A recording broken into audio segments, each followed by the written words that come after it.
My next guest is a New York Times best-selling author who's familiar with sharing the personal aspects of her life with her audience, from addiction to anorexia to personal loss. But in her latest book, Splinters, Leslie Jamison is raw and at times uncomfortably honest as her marriage is ending and she's falling in love with her newborn daughter. It's a love story about all the opposites that make up an authentic life filled with grief and joy, pain and relief. It's something I know a whole lot about. Thank you so much for being here. Thanks for having me. This is your first memoir after your previous best-selling books. Talk about the choice to write a memoir and the meaning of the title, Splinters.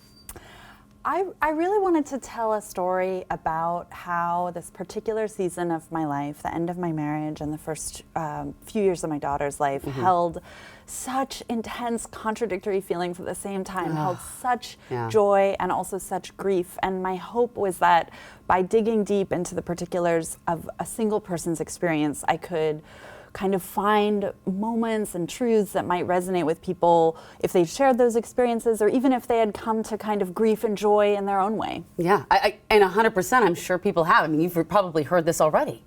Yeah, I've been on the road for the past few weeks, and it's such a reminder of why I do what I do, or what my hopes are for putting books in the world, to hear people come up to me and say, this is where this book found me. It found me at the end of my marriage. It found me at the end of pregnancy. It found me looking for a way to hold the death of my parent and the birth of my child. Like all of these intertwinings of the emotional intensities that life holds at once. And the subtitle for this book is Another Kind of Love Story. I love that, because I think I know what you mean there. You're talking about mothers and daughters. Tell me about this other kind of love story that's available. I like to think of this as a book with a lot of love stories in it, but the one at the core is absolutely what you're describing, the love story between me and my daughter, which is ongoing. Yes. But I think I wanted to think about love expansively, how it transforms us, how many forms of love might live in a single life at one time. So I think about this as a love story between me and my daughter, a love story between me and my mother, a love story between me and the city of New York, where I was really kind of coming alive again after my life fell apart. And also a love story about my marriage. Not all love stories have happy endings or last forever, but they still get to be love stories. That's what I want to ask you about. Is it, you know, like you said, it's not always a forever ending, but are we thinking about love stories in the wrong way? I mean, if people take one thing away from this book, it's that I really want to make room for all kinds of love stories. My aunt has one of the best lines in the book, I think.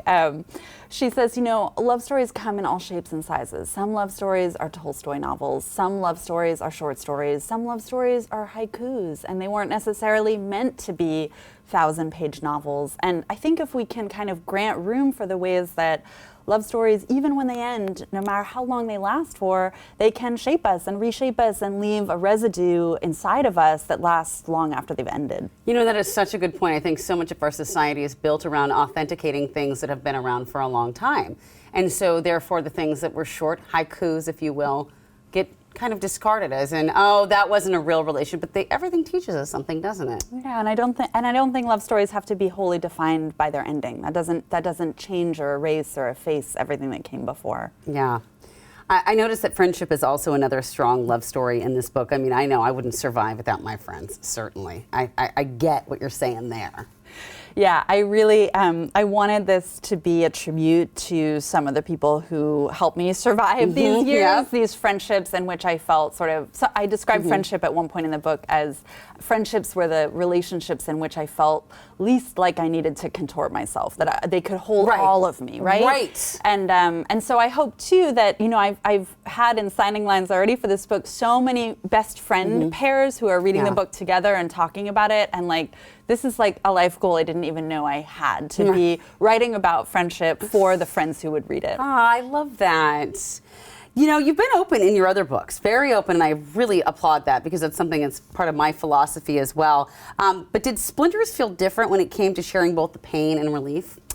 Yes. I mean, this book is I've written 5 books, and this one is the one that I'm most proud of and that holds kind of the most of my heart. It's very much a made thing, a crafted thing. It's not my diary entries just out on the page, but the truth is the questions that I'm exploring in this book about rebirth, transformation, Yeah. kind of really building a life when the life you thought you were living falls apart. They matter so much to me, and the hope, I've always felt this as a reader, I've always felt so grateful for people who made art from their lives, and my hope with this was that by making something from what I lived, it could speak to people that I might never meet. Well, it sounds like it did. This book was probably meant to find a lot of us, so thank you so much. Thank you so much. And Leslie will be at an event tonight at 7 p.m. at the Seattle Public Library, hosted by Third Place Books.